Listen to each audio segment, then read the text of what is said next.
for Eric Levy! Justice for Eric Levy! How long have they been doing this? We've got to question this. How long have they been killing people? So it's a sad day here today because, you know, when something like this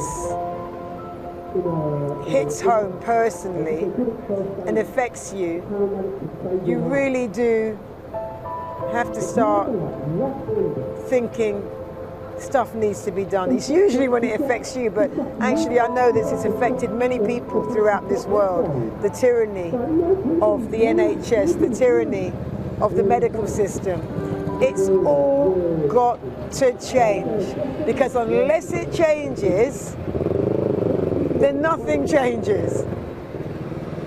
Unless we get off of our backsides and do something about making this change, this will get worse. How can a man go from having a bump on his head to 14 weeks in hospital and coming back and coming out of there in a body bag? How does that work? It works because the system is broken. It works because we, the people, have allowed this to happen. We have not shouted loud enough. And it's time now that we did. It's time now that we did something for our elderly, who, I might add, have always done something for us. We are talking about veterans that fought for the wars of our country, for our freedom. And we can't fight for their freedom. If we don't get off of our backsides and do something now, it will be us. Mark my words. Who was Eric Levy? Eric Levy was a 94-year-old anti-war protester and human rights activist.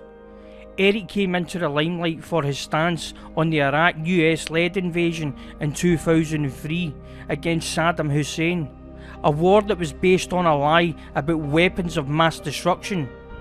It is claimed that Eric Levy used himself as a human shield in strong protest of this war, but in recent years showed strong support for former WikiLeaks founder Julian Assange and his well-documented extradition to the United States, sanctioned by the UK Home Secretary, Priti Patel. Even at the age of 90 plus, Eric was getting arrested by the police at pro-Assange protests. That's true dedication to a cause. But sadly, the UK's eldest protester passed away in London's UCLH hospital. On the 4th of May 2022, Eric Levy was taken into the UCLH hospital. After falling in his house and bumping his head, Eric stayed in hospital for a total of 13 weeks until his death on the 20th of July 2022. Close friends of Eric had made public statements saying Eric was on the mend and was wanting to discharge himself from the hospital, but doctors at the UCLH would not allow Eric to leave. It has also been reported by close friends that the UCLH had put Eric Levy on nil by mouth due to some kind of new infection. Sadly, Eric passed away soon after. Friends and supporters of Eric Levy are demanding a public inquiry into his death.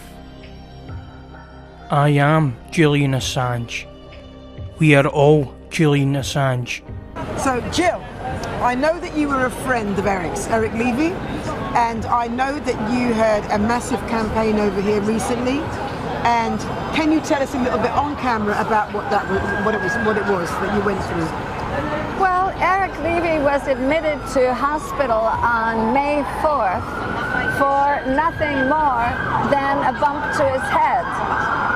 So he came into hospital and they wanted to keep him just for observation because he's an older guy, and they said he'd be released. They were just waiting for test results. And then every day there was another reason why they wanted to keep him longer. And we visited him, and kept saying, oh, it's going to be released, he'll be released next week. It's just waiting for lab tests, you know, so he'll be released next week.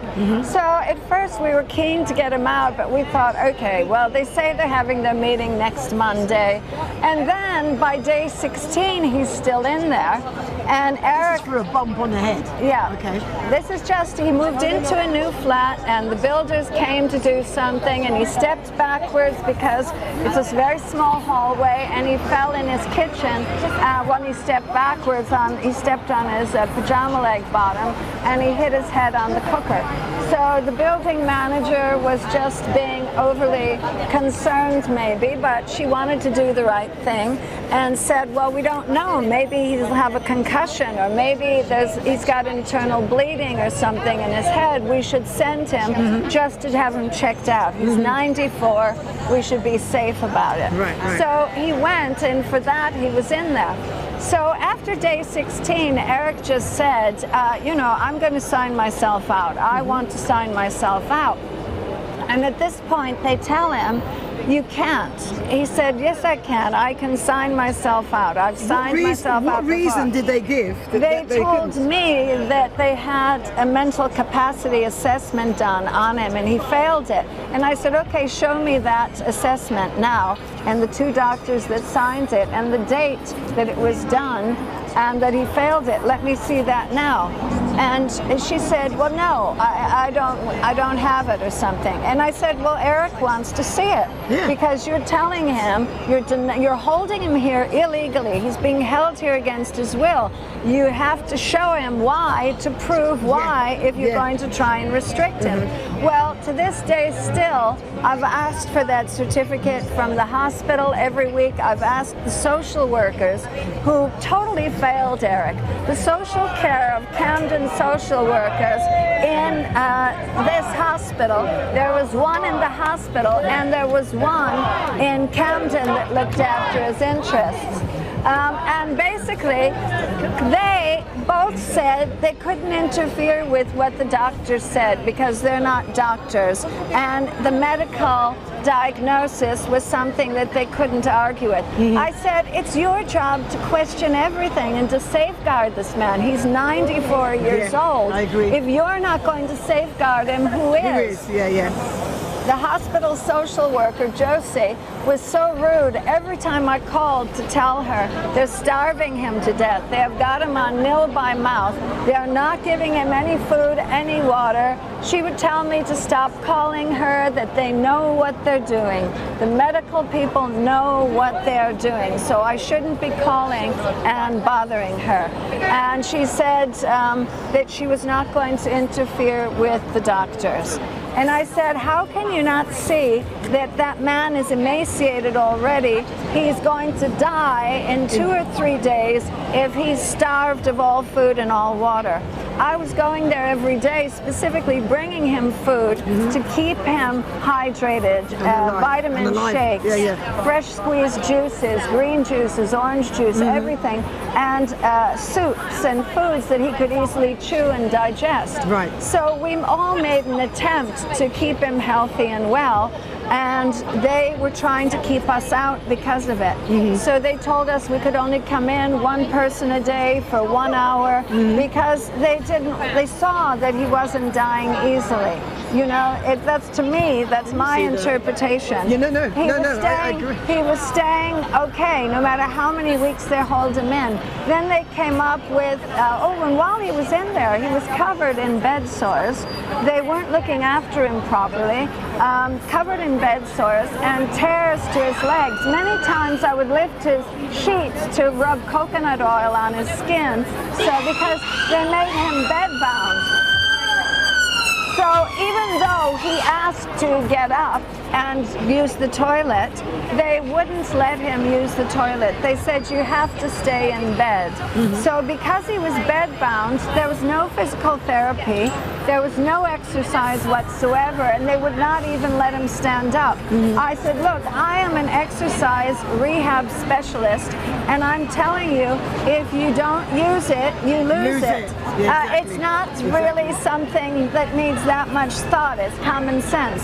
So by you holding him in bed all of this time, he is not even going to be able to walk anymore. So they knew what they were doing. They weakened him, and he had a huge hole in the side of his legs just from these bed sores. And you know, I said to them, I want to see the doctor about his left leg. It should not be covered up like that to go moldy. And there were so many violations of his care there, and so many things done not in best interest. Violation to Section 44 of the Mental Health Act, and there was violations to Article 8 of the European Convention of Human Rights, saying it has to be in his best interest and they must consult with his local family, whether it's blood relative or his family of friends, his next of kin. They tried instead to keep us away from any news, tried to not give us any information, and tried to block us out. The hospital actually block booked all the appointments with one person that they approved of because they didn't argue. And that one person had all the bookings and blocked all of us out. So this is the kind of thing, and that was the head nurse that told this person to block all the bookings. So, and then they wouldn't answer the phone, so you couldn't get a booking. And if you turned up, they would just say, oh, everything is booked.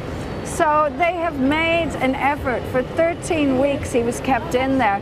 For 13 weeks they made an effort to keep us away from him and to make Eric weaker and to stop him from getting any exercise or any kind of therapeutic treatment that would extend his life and boost his health. Right. So that's a very, very in-depth story. I've known Eric for a very long time. We all have. He was a fabulous man. He was. This is his last protest. 100% his last protest. And what we do for him now is as important as what he did for us throughout his 94 years of life. Hi, I'm one more activist, just like all these other wonderful people that have come here to support the Eric Levy case. I was here last week, which was exactly last Thursday, 1 week ago now. Eric Levy passed away just as we were supporting him, standing here on the staircase. But I'm not here just to support Eric Levy. I'm here to support every single frail person, an old person that unfortunately the NHS is taking care to advance their death, making it happen much quicker than it would otherwise happen. Unfortunately, people that have no support system, especially no relatives or close relatives living near them, that can put a stop to what's happening, will find themselves in the same place as Eric Levy found himself.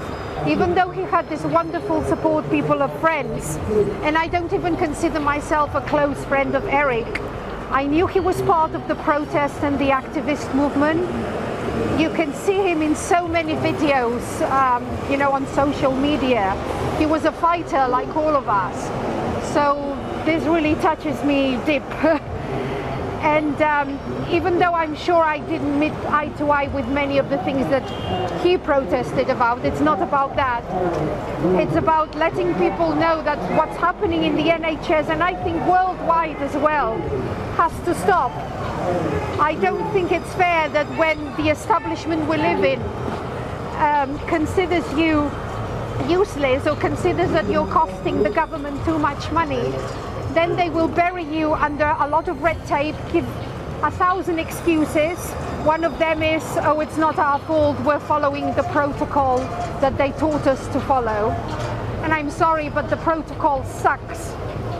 You cannot over-medicate a person in order to then claim that they are not in their right mind to decide whether they can get dismissed from hospital or can go off and live the rest of their days wherever they choose to be. And that's what they've done to Eric Levy. many, many years ago. I want to make people aware that this has been going on for years. Back in Spain, the same was done to my grandfather. Unfortunately, his family, I was very, very little, but my mother explained, decided that it was time for him to be put in an old people's home. And my mother immediately knew that that would soon be the end of him. She said, if you do that, Granddad isn't going to last for more than 3 months. And she even added, she even prophesied, if you like, that when he passed away, it would happen in the middle of the night at 3 or 4 o'clock in the morning. And she got it exactly right. About 3 months later, my granddad passed away. So this kind of euthanasia has been happening for a long, long, long time, and it has to stop.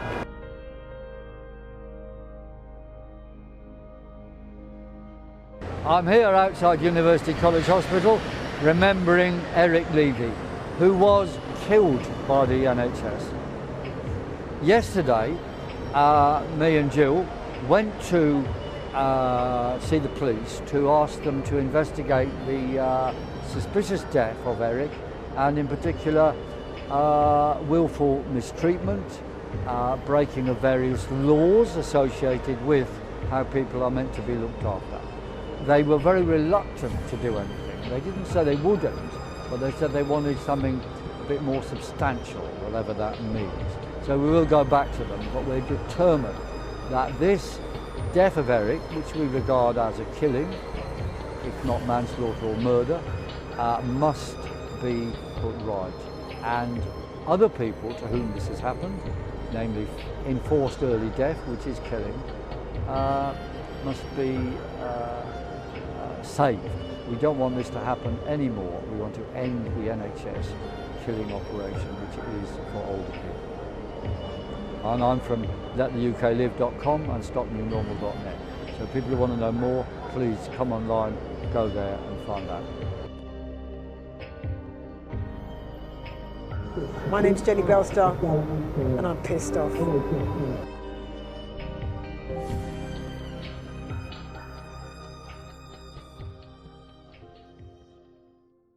Why are you here today? I've said it over and over. Okay, I'll say it a million times. I'll say it until I'm dead. I've said it over and over. Okay, I'll say it a million times. I'll say it until I'm dead. I've said it over and over. Okay, I'll say it a million times. I'll say it until I'm dead. I've said it over and over. Okay, I'll say it a million times. I'll say it until I'm dead. I've said it over and over. Okay, I'll say it a million times. I'll say it until I'm dead.